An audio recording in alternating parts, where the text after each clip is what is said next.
بسم الله الرحمن الرحيم.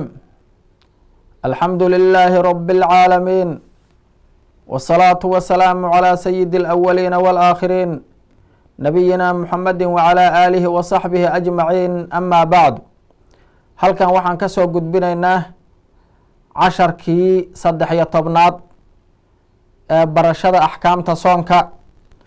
casharkeennii 12 ee hore waxaan ku soo dhammaynay ama aan kaga soo hadalnay fadliga qur-aanku uu leeyahay bisha ramadaan iyo in la badiyo qur-aanka bisha ramadaan inay fiican tahay.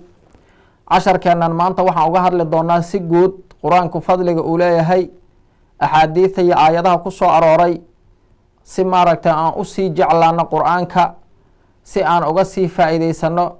maxaa yeeley markastoon maqalno sida nabigeenu calayhi salaatu wasalaam noogu dhiiri gelinayo, sida xabiibkeeni noogu boorinayo, waa markastoon qur-aanka sii jeclaano. ilaahay subxaanahu wa tacaala qur-aankiisa kariimka wuxuu ku leeyahay markuu qur-aanka ka hadlayay, yahdii bihi allaahu man itabaca ridwaanahu subula asalaam wayukhrijuhum min adulumaati ila annuur biidnihi wayahdiihim ilaa siraatin mustaqiim. ilaahay wuxuu leeyahay yahdii bihi llaahu man itabaca ridwaanahu subula asalaam. ilaahay wuxuu ku hagaa oo ku hanuuniyaa man itabaca ridwaanahu, qofkii raalli ahaashihiisa ilaahay ridihiisa qofkii raacay. man itabaca ridwaanahu subula asalaam, wadooyinka nabadgelyada ilaahay ku hanuuniyaa, wuxuuna kula hanuuniyaa qur-aanka. qur-aankana ilaahay dadka ku hagayaa, qur-aanka ilaahay dadka ku hanuuninayaa, qur-aanka ilaahay dadka ku toosinayaa. wadooyinka nabadda iyo nabadgelyada a ilaahay qofkaas ku hanuuninaya, oo adduunka intuu joogo wadada nabadgelyada ilaahay ku hagayaa, aakhira intuu markuu tagana wadadii nabadgelyado jannatulfirdows ayaa lagu hagaya. wayukhrijuhum min adulumaati ila annuur, ilaahayna wuxuu ka saarayaa dadka mugdiyaalkii, kufrigii, gaalnimadkii, dembigii, xumidii oo dhan uu ka saarayaa ila nuuri, nuurkii oo islaamka ah ayuu u saarayaa, oo waxa weeye biidnih, ilaahay idankiisa oo ah qur-aanki macnaha uu ilaahay subxaana wa tacaala qofka mugdiyaalka uga saarayaaho uu u saarayaa nuurkii. wayahdiihim ilaa siraatin mustaqiim, ilaahayna wuxuu ku hagayaa dadka oo uu ku toosinayaa dadkaas hanuunkiisa raacay, wadada toosan ayuu ku toosinayaa. marka ilaahay dadka wuxuu ku hagayaa qur-aankiisa kariimka.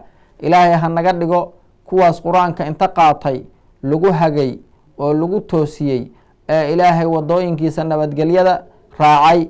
waxaa dadku ku faanaan dagaalka iyo hubku ka waawen yahay ayay ku faanaan, laakiin ilaahay wuxuu leeyahay subula salaam ah, ilaahay kitaabkiisan ku hagaa, dadka kula hagaa wadooyinka nabadgelyada a ilaahay ammaanay. in qofba qofka oo dowladba dowladay ka hub iyo nuclear weyntay ku faanto ilaahay ma ammaanin. sidoo kale ilaahay qur-aanka kariimka wuxuu ku leeyahay yaa ayuha annaasu qad jaa'akum burhaanu min rabbikum wa anzalnaa ilaykum nuuran mubiina. war dadkaanow waxaa idin yimid oo idin soo gaaray xagga alla inkaga yimid xujo cad, xujo ayaa idin timid oo rabbigiin xaggiina inkaga timid, waa qur-aanka kariimka ah. waxaana idiin soo dejinay nuur cad ama xaqii iyo baadilkii kala cadaynaya ayaan idiin soo dejinay uu ilaahay subxaanahu wa tacaala leeyahay. waa qur-aanka xujada iyo nuurkuba qur-aanka kariimka weeye. ilaahay ha naga dhigo qur-aanku kuwii uu nuuriyo, ilaahay ha naga dhigo kuwii qur-aanka raaca, ilaahay ha naga dhigo subxaanahu wa tacaala. qur-aanka fadaaisha uu leeyahay wax lasoo koobi kara ma ahan. waxaa qofka qur-aanka yaqaano korka ka yaqaana fadliyuu leeyahay iyo ajar, qofka aan korka ka aqoono aqriyo jajabiyo fadli ayuu leeyahay. waxaa nabigeena suuban calayhi salaatu wasalaam uu leeyahay xadiis bukhaariya, mathalu ladii yaqra'u lqur'aan wa huwa xaafidun lahu maca safarati alkiraami albarara waladii yaqra'u lqur'aan waladii yaqra' wa huwa yatacaahadu wa huwa calayhi shadiid falahu ajraan. wuxuu yihi nabigu calayhi salaatu wasalaam, qofka qur-aanka akriya isagoo xaafid ku ah oo korka ka yaqaana malaa'igta leeraada safara ee wan wanaagsan ee baariyaalka ah ayuu micigooda noqdaahoo heer sare ayuu joogaa qofkaasi, malaa'igtaasuu la darajo noqdaa. qofka laakiin qur-aanka akrinaya ee maaragtay qur-aankii ilaalinaya oo qur-aankii uu ku adag yahay, kitaabkii ka jajabinaya akrinaya oo isku dhibaya, laba ajaruu leeyahay. ajar waxa weeye ajarkii akhriska, ajarna waxa weeye ajarkii kickicinta iyo ku dhibtooshahaas ajarkiisii weeye. marka qof walbow bisha ramadaan qur-aanka ha moogaan. waxaa la yidhaahdaa qofku xataa haddii uu awoodi waayo wax badan inuu akriyo, waxaa u fiican inuu inta kitaabkii furo bilowga kasoo bilaabo inuu gadgadiyo, indhihii ay ku nuursadaan oo uu ilaa dhammaadkiisa uu gaarsiiyo gagadiyo. maxaa yeelay qof wuxuu noqonayaa qur-aankii oo dhan isha mariyu ugu yaraan noqonayaa. qof kastoo bisha ramadaan ha moogaan. haddaa korka ka taqaanidna korka ka akri, malaa'igtaas safara ayaad la micigood noqonaysaahe. haddii aadan korka ka aqoonna kitaabkaaga qabso, ka kickici oo maaragtay ku dadaal, ajarkii ayaa kuu socda. markaas waxaad sii yeelanaysaa ajar dheeraadahoo haddana bisha ramadaan akhriskee aada akhrinaysay ayaa ajar gooniya sii yeelanaysaa. ilaahay ha naga dhigo kuwii ku dadaala, ilaahay hana karsiiyo. inuu ilaahay ku karsiiyo ma ahana ma karayside. riwaayo kale caaisha warinayso isla maaragtay muslima, saxiix muslima, wuxuu la yihi nabigu calayhi salaatu wasalaam, almaahiru bilqur'aani maca asafarati alkiraami albarara. qofka maahirka qur-aanka ku ah oo xaafidka ku ah oo dusha ka yaqaana, malaa'igta safarada la yidhaahdo oo wan wanaagsan oo baariyaalka ah micigooda ayuu noqdaa. almaahir waa qofkii shayga si fiican u yaqaanoo sugi kara. waladii yaqra'u lqur'aana wayatatactac fiihi wa huwa shaaqun calayhi lahu ajraan. qofkii qur-aanka akrinaya ku kufkufaya, qur-aankii kickicinaya oo jajabinaya oo uu ku adag yahayna laba ajaruu leeyahu yiri nabigu calayhi salaatu wasalam. xadiidka hore isla mid yihiin. marka ajar waa ajarkii akhriska, ajarna waxa weeye ajarkii uu dhibkaas iyo kickicintaas uu kaga imaanayo weye, oo uu ku dadaalayo oo ka daba halgamayay isagoon quusan oo aan isdhihin maaragtay waa aqoon weyda iska dhaaf. marka qur-aanka aan ku dadaalno har iyo habeenba ramadaanka aan akhrina insha allahu tacaala, fadligaasaan wax uga jiraynaa. wuxuu yihi nabigu calayhi salaatu wasalaam tilmaan wuxuu ka bixiyey qofka qur-aanka yaqaana iyo qofkan qur-aanka aqoon farqiga u dhexeeya. marka qofku inuusan qur-aan qalbigiisa ku jirin waa wax aada u halis badan, waa wax dhibaato weyn ku ah. wuxuu yihi nabigu calayhi salaatu wasalaam xadiid tirmidiya, ina aladii laysa fii jawfihi shay-un min alqur'aani kalbeyti alkharib. qofka xabadkiisa wax qur-aana aysan ku jirin wuxuu la mid yahay guri kharaab ah, ayuu la mid yahay guri baaba'san oo dumay ayuu la mid yahay. macnaha guriga kharaab ahoo baaba-ay wax jooga lama arko, waa maranya. marka qofkaas qur-aankiisi ayaa qalbigiisu ka maran yahay, wax baaba-ayuu la mid yahay. marka qof kastow isku day inaadan qalbigaagu uusan ilaahay kalaamkiisa ka maraan, inaan qalbigaagu uusan guri baaba-ay noqon.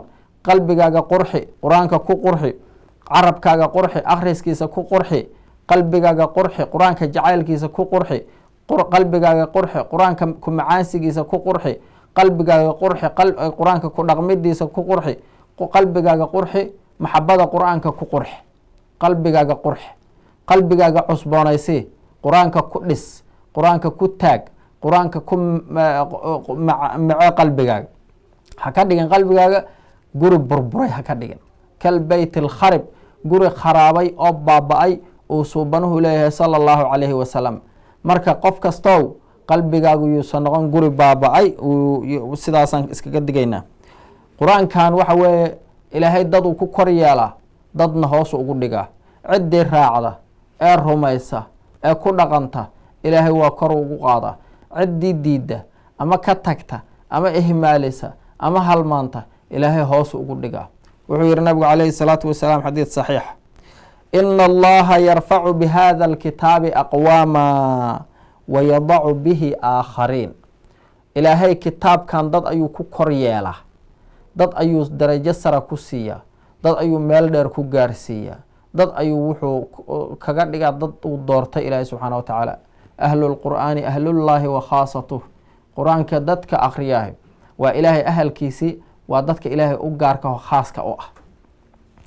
dadna ilaahay qur-aanka hoos ugu dhiga dhulku ku geliya waa dadka diidan waa dadka beeniyey waa dadka hilmaamay waa dadka ihmaaliyey waa dadka aan waxba ka ogeyn qur-aanka ooba qalbigoodaba uusa ku soo dhicin ilaahay ow na karsi ilaahu ramadaanka iyo keyrkiisba ilaahu na karsi qur-aanka inaan badino ilaahu na karsi inaan ku fakarno ilaahu na karsi inaan ku macaansano ilaahu na karsi inaan jeclaano si uu maalinka qiyaamo noogu shafeeco si uu maalinka qiyaamo noogu ergeeyo si uu maalinka qiyaamo noogu doodo ilaahay nagama dhigo kuwa qur-aanka uu kasoo horjeedo oo maalinka qiyaamo qur-aanku uu ageynis ku yahay uu kasoo horjeedo uu la doodayo ilaahay nagama dhigo maxaa yeele qur-aanku maalinka qiyaamo ama wuu kuu doodayaa ama wuu kula doodayaa alqur'aanu xujatun laka aw calayka uu yiri nabigu calayhi salaatu wasalaam qur-aanku adigu kuu doodayaa ama wuu ku haystaa adigu ku haystaho kaasoo horjeeda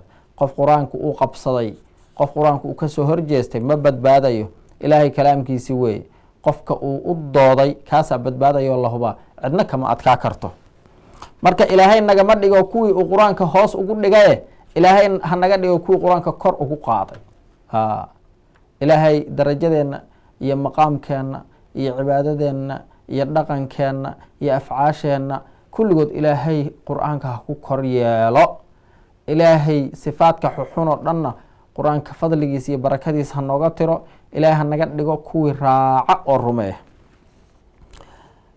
xadiid kale oo dheer wuxuu leeyahay abi hureyra warinayo man satara musliman satarahu allahu fi dunya waalaakhira qofkii qof muslime ceebihiisa astura ilaahay maalinka qiyaamo ayuu asturaa ceebihiisa aakhiri adduunba ilahay ceebihiisa asturaa allahu akbar annaguna waxaan ku dadaalnaa inaan dadka ceebahooda ka sheekayno inaan ceebahooda faafino inaan meel kasta dhigno war maana ogeyn in annagana nala faydayo ceebaheena mar kasta weelkii aa wax ku beegtida ilaahay kuugu beegaya haddaad muslimiinta ceebahooda asturtid ceebahaagaa ilaahay asturaya haddaad muslimiinta ceebahooda sheegtid ceebahaagaa ilaahay faafinaya aakhiriya adduunba adduunkaana ceebahaagu fashilmayaan aakhirana kaba sii daranba man satara musliman satarahu allahu fi dunyaa waalaakhira qofkii qof muslima ceebtiisa qariya hadda ceebihiisa ogtahad qarisa ilaahay ceebihiisu qariyaa aakhiro iyo adduunyo uu leeyay nabigu calayhi salaatu wasalaam wallaahu fii cawni alcabdi maa kaana alcabdu fii cawni akhiih ilaahay wuxuu u kaalmeeyaa addoonkiisa inta addoonku uu walaalkiis u kaalmaynayo inta qofka addoonkaahi uu walaalkiis u kaalmaynayo asagana ilaahay u kaalmeeya ilaahay ayaa u kaalmeeya marka qof kastow walaalkaa muuminka u kaalme si ilahay kuu kaalmeeya waman salaka طariiqan yaltamisu fiihi cilma sahala allahu lahu bihi طariiqan ila aljanna qofkii wado qaada asagoo cilmi raadinaya wado ayuu qaada asagoo cilmi raadinaya ilaahay wuxuu u fududeeyaa wado jannada gaarsiida taas macnaheedu waxa weeye adigoo diin raba inaad baratid haddii aad wado qaadid ama teleefoonaaba ku raadisay waa iska wadadiiye ilaahay wuxuu kuu fududeynayaa maalinka qiyaamo wado jannada ku gaarsiida ama adduunyadaaba waxaa lagu fududeynayaa asbaabihii jannada aad ku tegi laheed adduunya lagu fududeynaya wama jtamaca qowm fii beytin min buyuuti illaah waa meeshan qeybta hadda mawduuceena iyo casharkeenan la socota wama jtamaca qowm fii beytin min buyuuti illaah yatluuna kitaab allah wayatadaarasuunahu baynahum ilaa nazalat calayhim sakiina wagashiyathm اraxma waxafathum اlmalaa'ika wadakarahum allahu fi man cindah wuxuu yihi nabigu calayhi salaatu wasalaam wama jtamaca qowm fii beytin min buyuuti illaah dad kuma kulmaan guri ilaahay guryihiisa ka mid ah ayagoo ilaahay kitaabkiisa aqrinaya ko yatluuna kitaab allah kitaabka ilaahay ayuu kulminaya hadday ku kulmaan guri ilahay guryihiisa ka mid a wayatadaarasuunahu baynahum dhexdoodana isbaraya isla aqrinaya isla baranaya isxifdisiinaya isu dhagaysanaya iskula subcinaya haddii ay ku kulmaan meel ilaahay guryihiisa ka mid ah ayagoo sidaas ka mid ah haddaba meel kastoo aad ku kulantid adoo khayrkii faafinaya ayaa waxay noqonaysaa guri ilaahay guryihiisa ka mid ah. ilaa nazalat calayhim sakiina wagashiyathum araxma waxafathum almalaa'ika, waxaa ku soo degaya sakiino iyo xasilooni ayaa ku soo degaya, naxariista ilaahay ayaa daboolaysa, malaa'igta hareereynaysa, xasilooni ayaa kusoo degaysa, naxariista ilaahay baa daboolaysa, malaa'igta hareereynaysa. dadkaas waxaa waardiye ka haya oo ilaalinaya malaa'igta ilaahay. ka waran dadkaas marka horena naxariista daboolaysa, raxmadda ilaahay daboolaysa, sakiino. allahu akbar. waa kii asxaabigii qur-aanka akhriyey, habeen qur-aanka akhriyey ee daruurta waxaa moodid soo kor degeen, ee faraskiisi inta joogsa waa cararay, ee uuba ka baqa wiilkiisa inuu ka dilo, ee qur-aankii joojiyey markuu humaagtaa weyn arkay, ee subaxdii nabigu u yimid calayhi salaatu wasalaam wuxuu yiri rasuulka allow caawa qur-aanka inta akhrinayay ayaa qisa dhacday, wax weyn ah meeshan soo fariistay, faraskayga wuu joogsa waayey, waan joojiyey. markaasuu nabigu yihi calayhi salaatu wasalaam, usayd bin xudayr oo asxaabigaas, sakiinada iyo raxmadda ilaahay sakiina ay ahayd, xasilooni soo degtay. haddii aad qur-aanka sii wadi laheedna subaxdii dadku arki lahaayeen yiri nabigu calayhi salaatu wasalaam. allahu akbar.